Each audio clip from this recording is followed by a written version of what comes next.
Hello, and welcome to episode 77 of the Following Mechanical Turks project. We've shifted into starting to collect our thoughts and really trying to articulate a direction for the third piece, which is, as we've talked about in previous episodes, it sort of bared the burden of collecting all the remainders of the previous ones, but now we kind of have to figure out what piece of the kind of plexus of issues at play here is feasible and productive. So, one thing we've been doing, which isn't a surprise, is collecting different readings, so we can kind of get a sense of where do we fit in a disciplinary conversation, right? What's being said? Where could we make a contribution? I've been looking at, as I tend to do, things that are in popular discourse. There's been a lot of recent articles about how generative AI pretty explicitly invokes Turk labor, ranging from, as we can see here, let me pull this up here. Wrong thing.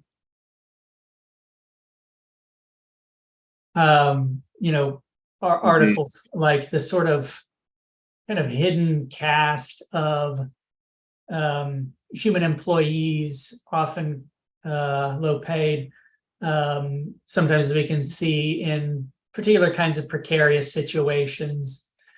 This is almost quite literally the old Mechanical Turk, where the idea is this is an algorithm, but the shell game is, but there's a whole cast of people trying to keep it on the rails, trying to keep it performing. This is coming up in interesting ways as we looked at both in scholarship, where we looked at those recent articles about recursion. But now there's a popular discourse about what I've seen colloquially referred to as Habsburg AIs. The idea that, interestingly enough, both for reasons of scale, that large language models are either running out of for one reason or another, are running out of training data, appropriate training data, either because, I find this difficult to believe, but I suppose it's possible, particularly given protocols. It's like they're literally running out of content, or they are in some way prohibited from using particular content. It's like, well, why not just put it on the internet? One of the reasons is there's starting to be a spate of lawsuits, and it's like we can't just use our data. Reddit's a good example,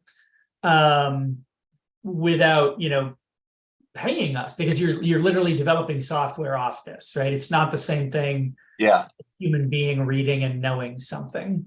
It's like when a student figures out how turnitin.com works, and they're like, you should pay me for my essay before you upload it into turnitin.com.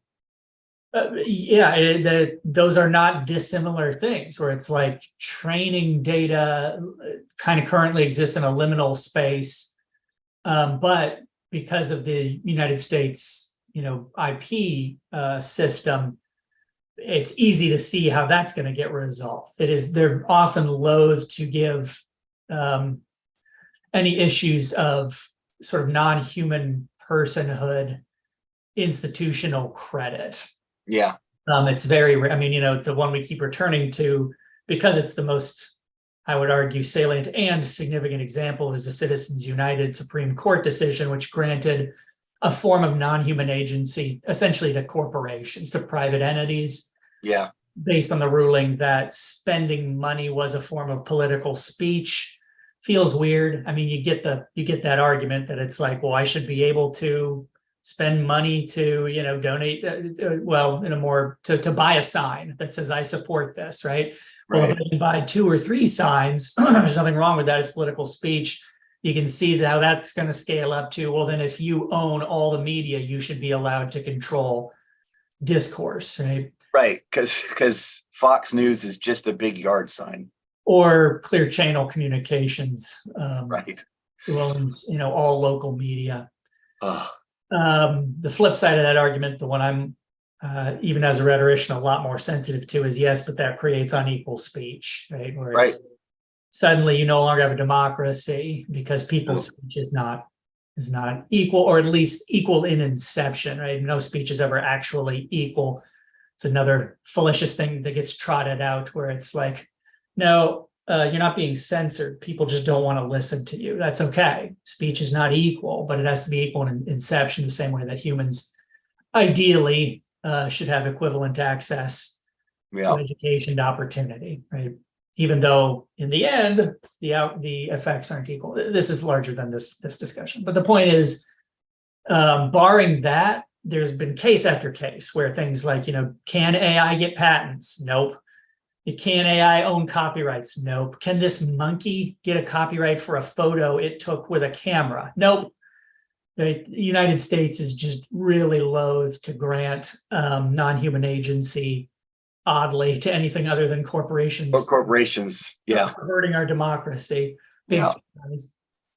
So the takeaway there is, is the training data exists in this weird space of, what is it? And, that's getting shaken out right now. But what that means is there's going to be a chilling effect where if you're building a large language model, you're not going to, if you're smart, people will still do it because they're not. But if you're smart, you won't hazard making it dependent on something that could be legally determined. It's like, well, you got to pay those people now, right?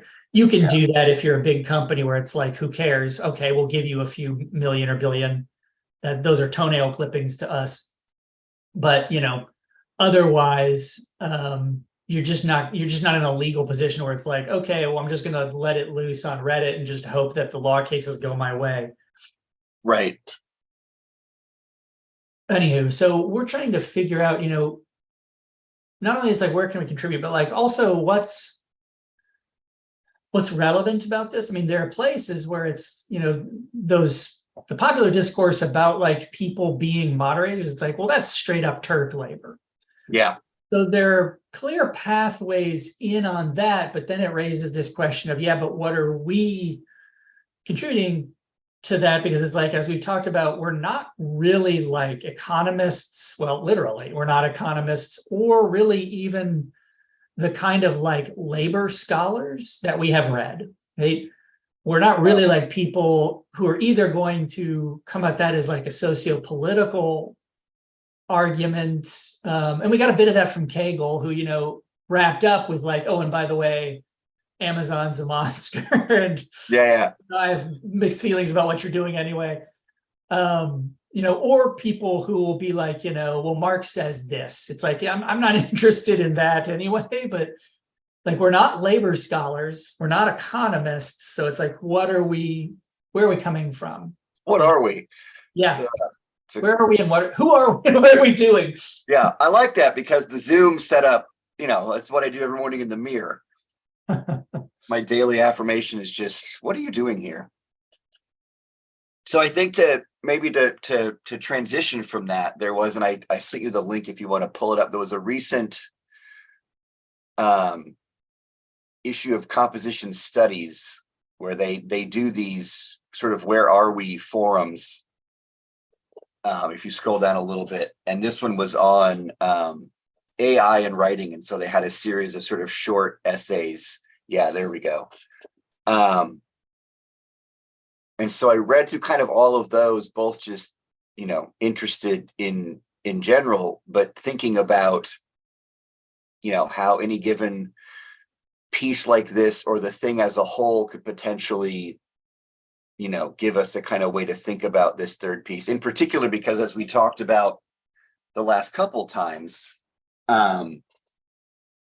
thinking about what rhetoric in particular has to bring to bear on this is sort of being interested in the notion of artificiality or artifice in terms of its importance to any kind of situation.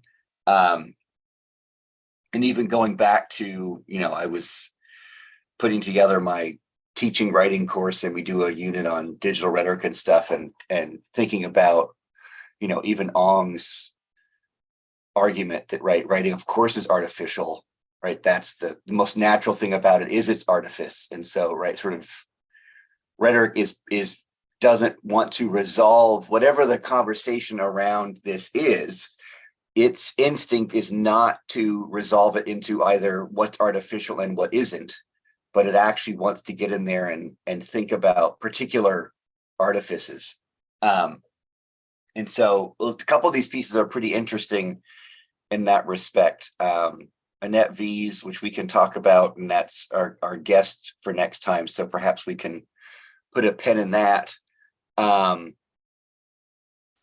And right, talking about sort of the process of writing. A lot of these, by nature of the journal, are really interested in sort of the process of writing and what AI does to that or means to that. And there's a wide variety of approaches, right? Some that are quite, I think ones that we would probably unpack a little bit more, right? There's as I was saying before we started, right, there's what I was also tracing by virtue of our sort of first two projects is the rhetorical work that the human does in these various pieces. So how it's either something that needs to be protected, or it's unique, or it's used as the barometer for this, right? So there's some interesting rhetorical ways in which the human is being deployed here as a way of making sense of AI writing.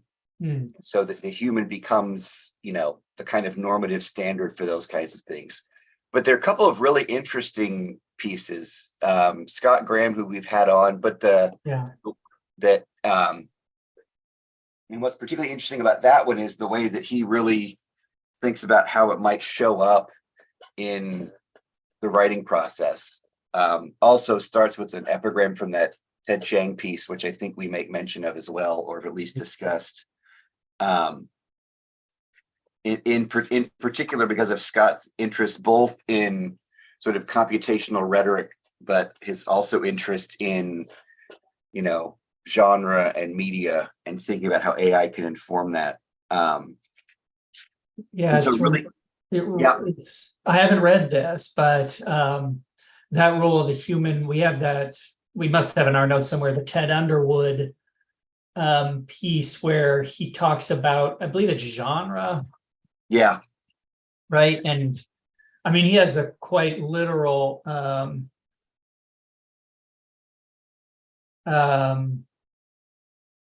hi Kitty. Well, it's got to be in our notes somewhere where he goes through the yeah, it's right up there, the machine learning and literary. Well, that's what I thought it was. Oh okay, sorry.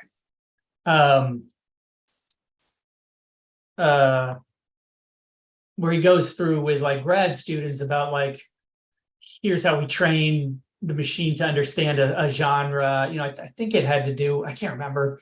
But then, he makes this explicit point about the role of the human being to recognize and then train, and then, kind of vet those results when dealing with genre. So he, has pretty explicit statements about, kind of like the human's role or the carve out for the human.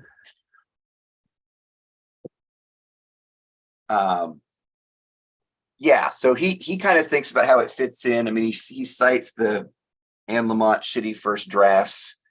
So in interesting ways, kind of going back to some of the stuff that we've been looking at, right? The idea that there's, I think one of the ways we might describe what he's writing about is that there's always going to be some merger between a human and a machine, right? In the same way that when you look at Chat GPT, there are humans there doing work, right? So he sort of imagines that as part of the writing process, right? The idea that you can think about these as sort of interactions, and how might they be folded into particularly right the sort of post process, which wants to sort of move away from the clean lines of right invention and then revision, right? But the post process imagines a much more sort of distributed and ecological notion of how writing comes to be.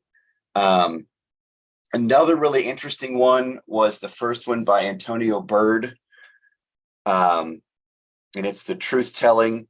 And what's interesting about that one in particular is near the end that sort of actually starts thinking about what large language models do, and sort of where you started with, from where they're pulled. And so starts thinking about in a somewhat, well, not somewhat, in a kind of sort of poetic conclusion move, is given that we know that the things we write become part of large language models on which these things are trained, how do we think about our writing, given that we know it will become training data?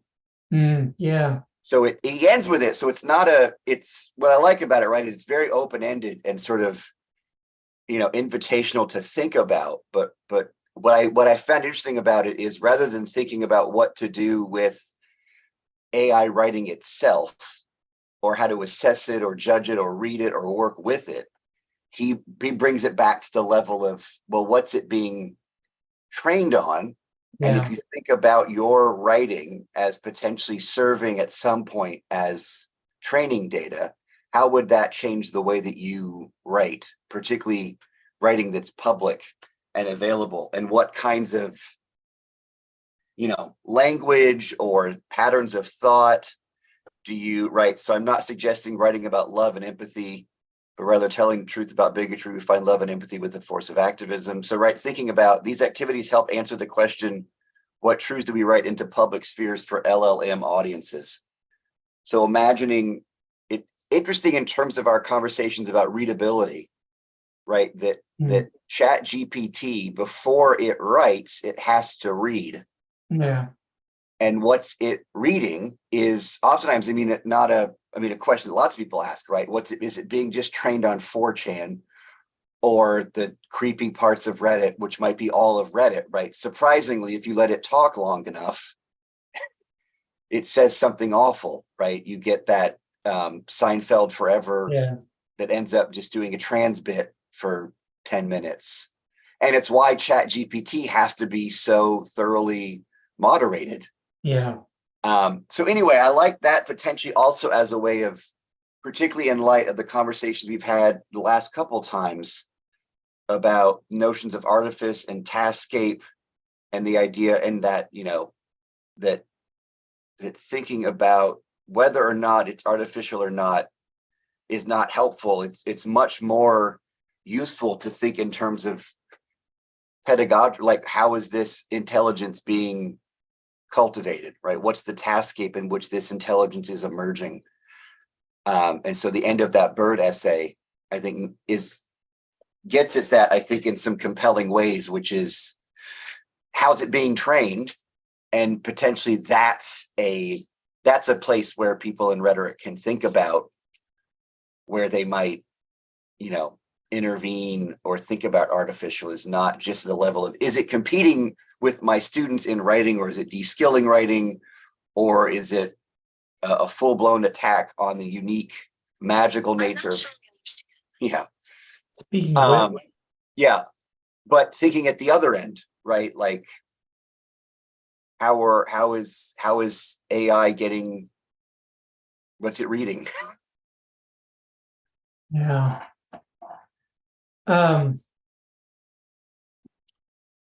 Yeah, that's something, because in our notes we had, with that notion of artificiality, picking up that notion of telling that had run throughout, right?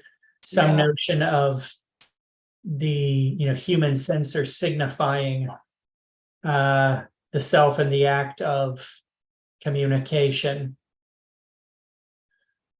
It also, there's potential overlap with, so also working its way through the court system are cases that deal with art or visual data being used as training material. Mid Journey, for example. And what it's, if you look down the road, it probably won't happen. But I mean, there's a world in which what human artists do is principally make training material, right? I make art more or less for the machine to learn how to make art, right? Rather than I make art for other humans. What I'm basically making is visual information that it, acknowledges as human expression. It's interesting because there's like a fine line at play there between like, well, is that genuine art, or are you just cranking out visual material that then the machine uses to understand what art is, and thereby can reproduce it. But it's like that conversation is always there. Is Thomas Kincaid an artist? Is James Patterson an artist? Not only because it's formulaic, but because like literally other people are cranking it out, and then he comes by and flips a few switches, says this should go here, and it's like, oh, we co-wrote it. Apparently this is how the visual artist Thomas Kincaid, other people were cranking out paintings, and he'd come by and run his paintbrush over, and it's like, oh, I did that because what was important was the production of the work under a particular aegis. Right. Yeah. Yeah, I mean, I'm just trying to think through where we are in terms of, so like, what does that look like as a paper, as a piece? Yeah. This real quick, it was in our notes, it just took a second. Yes. It wasn't genre, it was time passage that Underwood was looking at. And this has some interesting statements about, and it's not long. As I noticed, I haven't read these, but it looks like these aren't very long, right? They're just kind of like statements. Yeah, they're just a series of, and there's a couple more interesting ones too that we could talk about, but that one really jumped out at me because of the approach of thinking about the large language model itself as which kind of makes sense, right? For thinking really, the conversations we've had about, no, the artifice is important, right? It's not, everybody's reading and training on something. Yeah. So if you're thinking about where might be the spot to be thinking, and so for me, that was potentially an example or something to even tease out and talk about more. If one possibility that we've discussed and I've been thinking about for this third piece is, right, thinking about what theory does as a method, right? I was just describing this to a student, right? That theory is linked to acts of observation. It's linked to theory, right? The notion of what theory does is it arranges something to make it, so you can tell something about it, right? The idea of evolution is a theory. Well, what's a theory do? Well, it just arranges all the stuff that people working in evolution do so that it's something you can act upon or think with. So, right. So the idea that what the third piece would do is, what does rhetoric offer? What have we gleaned from mechanical Turks? And essentially it theorizes intelligence as artificial, and that artificiality is understood through notions of taskscapes. What rhetoric adds to that is those taskscapes have elements of valuation and persuasion and judgment.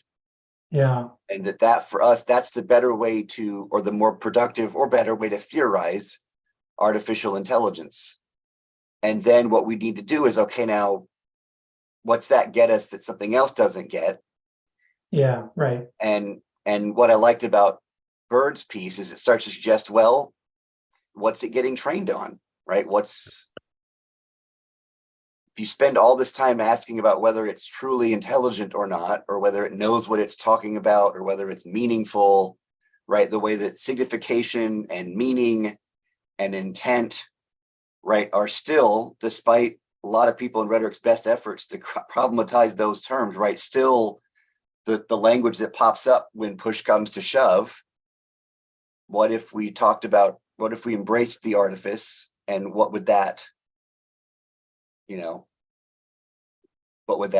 And so this move, I think, to thinking about LLMs and the corpus as the way that you think about intervention or persuasion or action. Thinking about, right, of course, at that point, right, that's where, I think the other examples we've been talking about is, even though we're not economists or labor thinkers, I think the embracing the artifice, that all intelligence is a function of artifice, does lend more easily to those conversations. Yeah. Like, I don't care whether it's really intelligent. Deciding whether or not it knows what it's saying doesn't solve the problem of the Kenyans being poorly paid to moderate it. Yeah. Like, if we discover that AI knew what it was writing, knew that it was meaning and it was intent, would that make you more comfortable with the way that its content's moderated?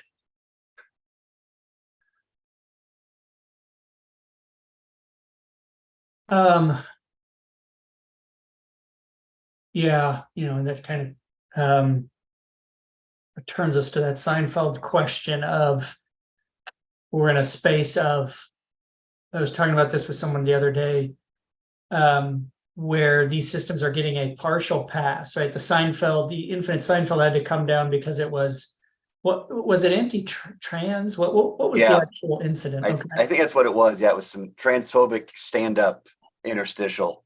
It's in a strange in-between space where we no longer just see it as cutting and pasting randomly, right? There's a sense in which it's just, if it's just, taking words and cutting and pasting them, then it can't be transphobic, right? Because it's like, well, that's just random noise. The same way that, like, every now and then people will post a CAPTCHA that is, at least in some way holds meaning, right? Instead of a random list of strings, it'll assemble into a word or something like that.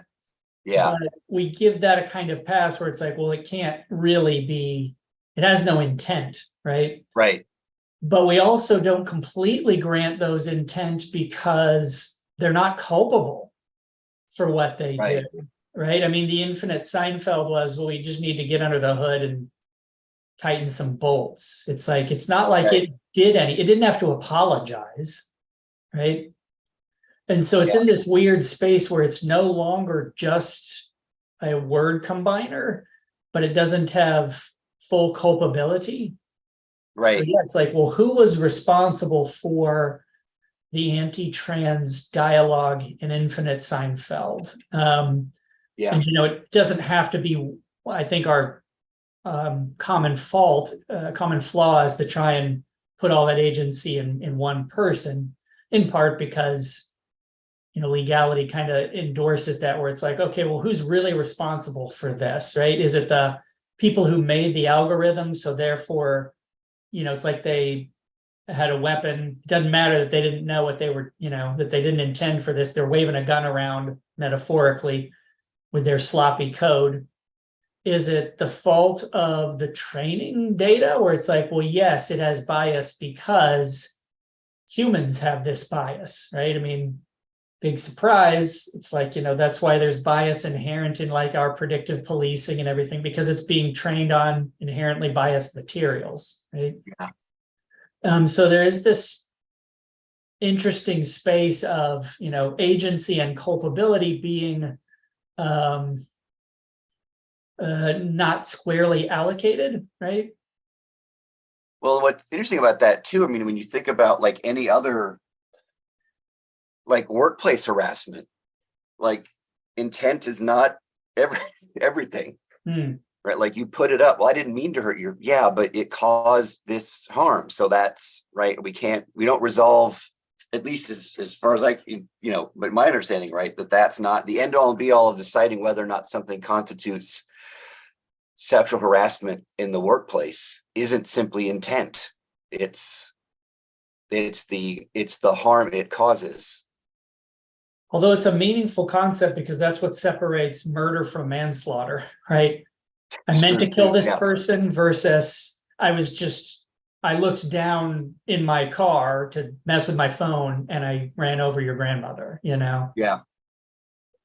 No, and yeah, but not surprisingly, I mean, at least in terms of rhetoric, right? Intent is also it's the thing that the appears to be things are the conversation's grounded in intent, but intent itself is always a sort of sliding scale in terms Yeah. of, you know, um, yeah, that it seems to be a very important Right. concept for attribution, but each attribution has to define what intent is every time. Yeah. Yeah. It is something that is both important and phantasmic because yeah, I mean, it's like, well, we've talked about this even in the context of things like lies. Like for a lie, you need to have intent. It's part of the reason why I'm not much of an intent person. I'm more of an effect person, right? Because intent always seems very opaque. And it's like, I'm not sure anyone ever is even fully conscious of their own, right? I mean, it's like to say, Right. I Yeah. knew what I was doing is a magic trick. It's like, yeah, but it's fueled by so many other things that, you know, you're semi-aware, Yeah. consciously, No, partially not aware, you know.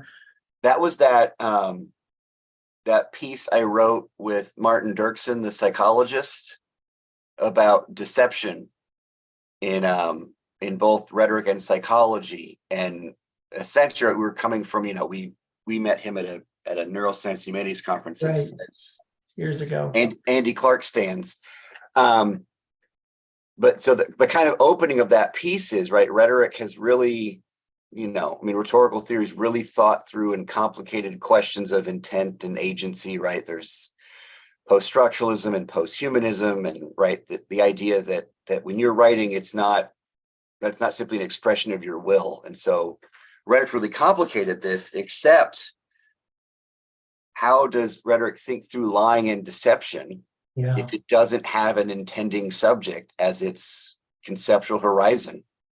Right. When I looked at all of the stuff on deception and lying in rhetorical theory, and at some point you intend this and you do this instead.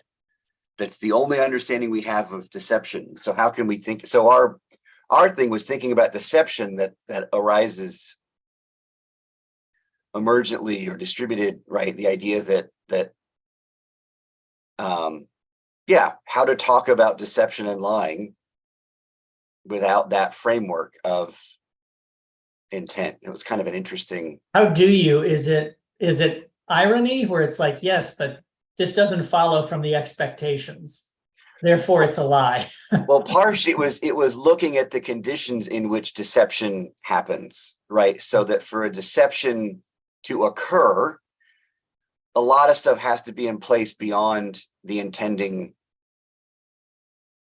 subject. So we had a sort of concluding note about Rachel Dolezal, who passed as Black for a long time, and right, that if you want to explain that, you don't, it's not as if we're claiming she didn't intend to do that, right? But you've got to look at the cultural capital that's at stake, right? That what makes that deception happen, the idea that the audience plays a strong role in allowing the deception to happen, right? So it was kind of thinking about looking at these larger ecologies in which deception emerges.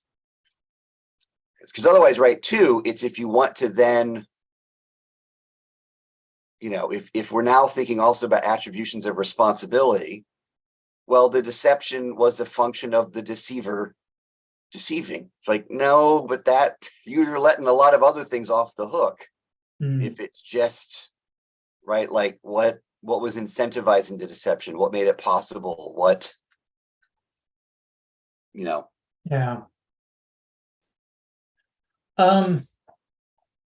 Well, so to look at something, I mean, I guess tangential, but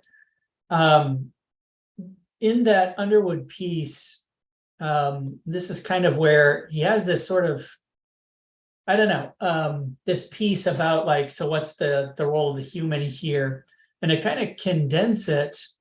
Right, he says, well, I think large language models be tremendously useful assistance in content analysis. And I mean, he's doing this as in some ways, it's like it flows from a very practical orientation where like he's like testing how does this model make judgments that are similar to the judgments that people make. Let's do a big content analysis, right?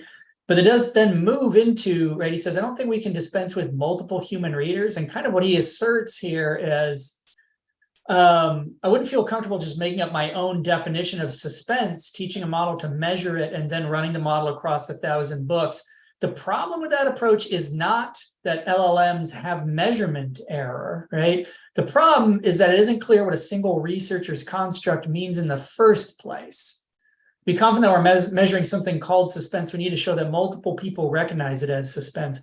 This is kind of interesting because, like what he's saying, I think is, the utility of humans is collaborative, where it's like, it's not that the human even comes up with a good point-by-point definition of what suspense is, but like his tacit assertion here, I think, is like, well, no, suspense is what multiple humans tend to call suspense. And then, that's interesting because it's like, it's completely unmoored from any kind of essentialist, well, does it have these traits? It's like pure democracy. Well, this is what a majority of people have called suspense. We don't know what suspense is. We don't have to know what suspense is, but we can see, does this machine align when it makes judgments of suspense with that shared human, designation? Yeah. No, keep going. I was just going to say, it's interesting because it's like, it seems like the role of the human then is social, right? Yeah. Where it's like, it's not essential human. It's, well, you need the humans because they're the ones who agree on what a thing is. What's also interesting is it moves away from the essentializing gesture of, well, what's the human? Or it points out that oftentimes when we're talking about the human, we mean a singular human. And what Underwood's suggesting, right, is that no, if there's, it's a way to talk about human without the, by just saying, no, it's humans, that it's not a human that provides, right? The reason that AI is it doesn't count is it doesn't know, it doesn't do what a human does. And what Underwood's kind of pointing out is even a human doesn't do that. That's what humans do collectively.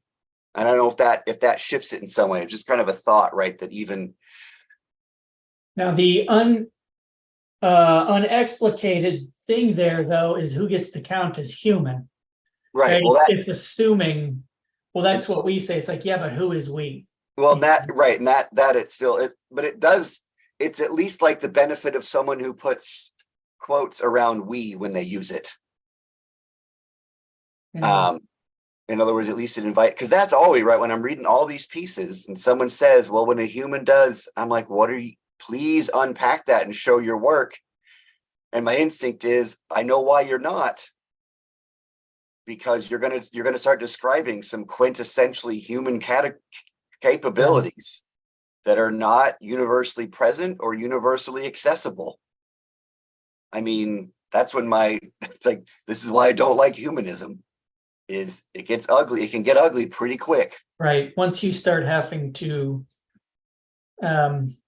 make those definitions visible, you can immediately feel where they are limited, where they're damaging. I don't mean to sound blank, but here it comes. Yeah. Also what they rest upon, right? It's like, well, how do you make that determination? you're either going to spin into recursion or start appealing to, well, it's just known, or well, it's biology. I mean, you're immediately going to become some flavor of monster once you start having to link those to where do those judgments come from. Yeah. So at least in that Underwood move to suspense is whatever comes out of the wash of human beings talking about suspense. You can say, well, probably so does the human. But it does, in at least suggesting that this is necessarily collective behavior. Yeah. Allows for the possibility of in a Latourian sense, other things being part of that parliament. And there are, I mean, as we must, it's like, I mean, we obviously must have to make those. I mean, who gets to vote, right? I mean, it's like we have to make these kinds of decisions anyway. Yeah. There may be value in saying, like, well, I don't have an essential human, but for the purposes of this, I mean, even with Underwood's study, it's like you're not talking about anybody. You're talking about grad students who read a lot of these books. Do you know what I mean? Right? Yeah. And I think he might accept that, where it's like, I'm not saying the human is, or, a human is a kind of like category of thing. It's like, well, for these purposes, these are the humans I'm talking about. yeah, this is who got in. You had to be this tall to ride. Yeah. In the same way that IRB only counts you as a human if you're at risk. If you're yeah. And for Ted Underwood, for this piece, humans are grad students who've read a lot of Poe. Which I'm actually okay with saying they're not. The partial humanity of grad students. Yeah, I got, I mean, I'm as post-human as the next guy, but I'm pretty sure they're the new limit case. I mean, I'm looking at our notes here. I mean, one thing about the I guess it was the bird piece. If it is making this kind of shift to training data, is some of that other scholarship we were looking at also is making that sort of move, because, and I never finished the thought, but I mean, a lot of those recursion pieces are about, Habsburg pieces are about this notion of feed forward, where it's like, if you run out of training data, where can you get more training data? Some of the solution here, both consciously and unconsciously, is, well, from the LLMs, right? We'll just make an LLM to produce more training data and then train on that. That's where the pejorative Habsburg comes from. It's like, well, that's incest, right? Where it's like, now you have an LLM producing the material that it then either trains itself or others on. It's like, yeah, but you're not getting anything new in there. And then we saw it leak out in kind of interesting ways. I'm sure we have this in our notes, but the name doesn't spring to mind. It was that there was a visual captcha that was producing this image of a spiral yo-yo that it called a yoko. Yes. And so people are like, what's going on? It's showing, it's sort of like the click all the buses, but it was saying click all the yokos, I think. Yeah. And people are like, I don't understand what's happening. Please click each image containing a yoko. If yeah, and click skip. What had seemingly happened there was it had hallucinated this item that was some kind of hybrid of what appears to be a yo-yo and a spiral. And so it, made this thing. I find that kind of interesting because you could see that as Habsburgian, as it's like you're getting these incestuous mutants. The other side of that, though, is, well, no, that's actually creative. It's the opposite, because what it's doing is making new stuff, right? It's like it invented the yoko. Yeah. There's also this other one, too, where it's inventing the objects. Yeah. So pick a puzzle cube. I suspect it's the Rubik's cubes, but yeah. This one is the please kick an image containing a robot. Well, it's I'm not trying, the dog. I've been trying to sign in for 10 minutes. Um, yeah, I mean, anyway, so it's like this conversation at least has to do with training data, right? The corpus, as it were, Yeah. right? Um, yeah, I mean, I have my own sort of, because I was thinking more about that Habsburg stuff where there's a legitimate perspective that it is this kind of like insular, but no new blood is getting in. You just have machines creating training data for other machines, creating training data. But the flip side of that is you can see these novel things like the Yoko, where it's like, yeah, but that's a new creation. Yeah. You know, it's like, I mean, like Yeah. even the Habsburgs, it's like, yeah, they're, you know, the genetics, it's like, yes, but they also made new weird things like the Yoko. Yeah. The Habsburg Yoko. You know, it's part of the like the language of hallucination, which has become at this point sort of the codified term. Is like it's this new weird stuff. Yeah. I was just looking at because giving a talk about what to do about generative AI in composition classrooms. Yeah. And one of the things that comes out of that discourse is hallucinating sources. So newer models have gotten pretty good at the actual practice of citation, but they still seem to be pretty prone to hallucinating the sources themselves. So they'll say a real person, you know, they'll say Kenneth Burke said this, but then you look for it and it's like, no, he didn't. You know, it's like that doesn't But seem does to it sound? I exist. mean, that reminds me of so Casey Boyle did I think it was a talk, but he fed Baudrillard into Chat GPT and got a really good, I forget it ended up being like the title of his talk was the most like the I mean, with it like out Baudrillard. Like it was like Burke didn't say that, but he didn't not say that, Yeah. right? Like it's in the same way that when you I mean, the number of, yeah, anyway, it's Well, and the that's interesting thing probably a with problem though. the interesting thing is, you know, at some point Burke will have said that because it's like that material will then become part of the plexus, which gets indexed through search. So it's like you'll now search for that quotation and it'll come up in Casey's paper, you know, that's online somewhere. It's like, oh, I guess he did, you know, yeah, it'll become that kind of hyper real where it's like, Uh-huh. he didn't say it in the book, but clearly he said it because it's everywhere. Yeah. Or big mouth, right? We're talking about it, you're thinking about it. That means it's real. Yeah. Anyway, so I mean it that notion of hallucination um has that kind of interesting pejorative built in.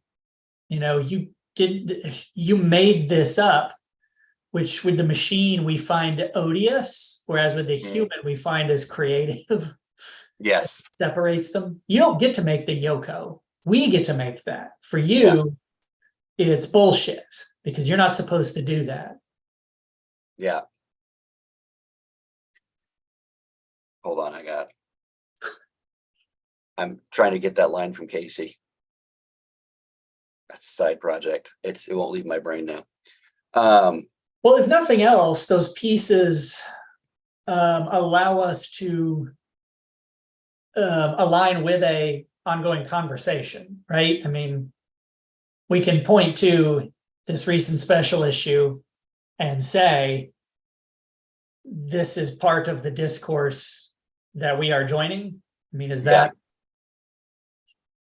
I think, I mean, that's a way, or it's at least there's two ways, right? It's the conversation that we're joining, or there's a sense in which we could also use it as to point to it as, I guess it's both. I don't know. I lost my thread there. That it's in part the conversation that we're joining, but it's in part the kind of conversation we're recommending. yeah, okay. I don't know.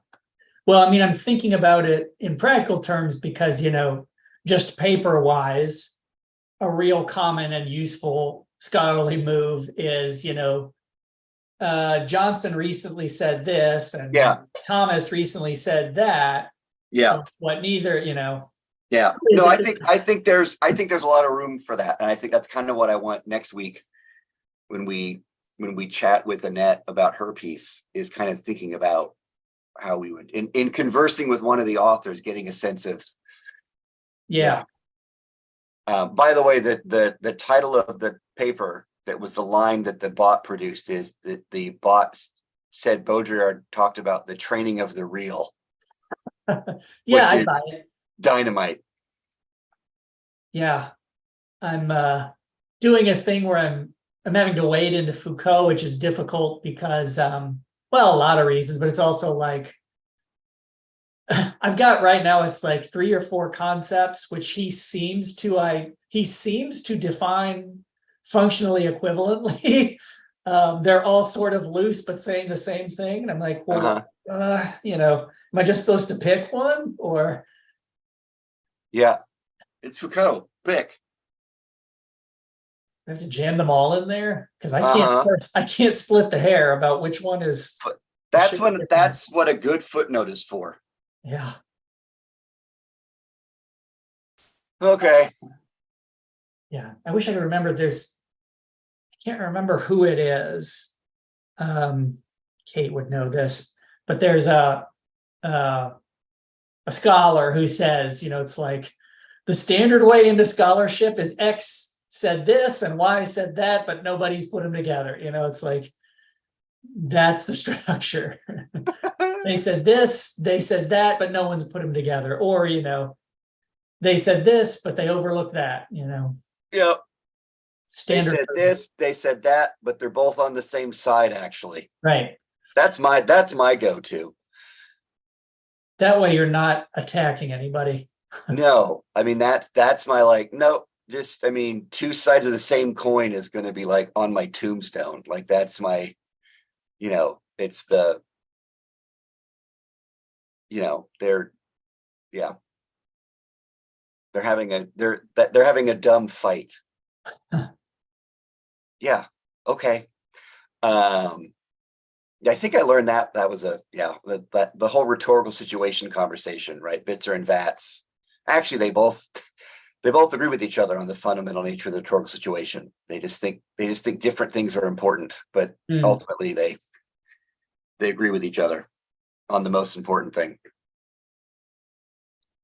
Okay, so we have a guest for next time. I think I've also lined up a guest for later in September. Oh, were those separate? I thought those were the same. No, separate incidents. Okay. Where are you at on securing that one person we want to talk to that you just? I haven't, because we had these others, Yeah. but I haven't brought it up. Okay. I don't think it would be a problem. No. I can do it. I mean, I don't. You may not want me I'll to do it. steal away another friend. I'll do it. It's fine. Okay. Yeah. Be as solicitous as possible. Well, that'll be useful because, the difficulty with this third piece, there are a couple of them, but one of them is like, we do need to talk to people about we need to talk to, where we otherwise we are Habsburging ourselves. Well, and it's also a bit disingenuous. Well, not necessarily, where if it's like the pretense of this is that it's formative rather than, so what do you think of what we've said? You know what I mean? Yeah. No, I think these will be truly formative. The difficulty with this is it's just like there's so much to get your arms around the question, and so you can't. So what do you do here that's useful, productive? Yep. Bring in other people. It's worked before. Yeah. And we've got a couple of refrains that come back from several of those interviews. Yeah, that's just true. become touchstones for the project. Some of them, a lot of them have legs. Yeah. All right. Well, guess that's where we are. Yeah, also, um, we're also not under like the same kind of time pressures, in part because just the method moves differently. I mean, like when we were doing things like data collection, there was a certain kind of calendar built in terms of like we had to do these things, then we had to Yeah. process them. Here we don't have the same sort of calendar push. Yeah, I mean, I'm just thinking because I don't think I need to get antsy if we're not drafting. No, that's why I do theory. It's mostly naps. I can do it the night before. The previous ones, yeah, I mean, because it was months of data collection or months of text processing. Now it's just, I'm going to have a couple thoughts a day, throw some of them back if they're not big enough. What was Stephen Johnson's? I think it's called the slow hunch. Yeah. Um, he has so many of those. Some of them stick, some of them don't. Yeah. All right. Well, I guess that's it. We've got a guest next week. That's great. And then we got a couple of leads on future ones. Yeah, we're working in shifts. All right. I guess that's it. Okay. All right. I will see you next week. Next week. Yeah. Oh man, back to back. Yeah. We're really slinging this content. Speaking of Habsburgs. All right. I will see you then. All right. Bye.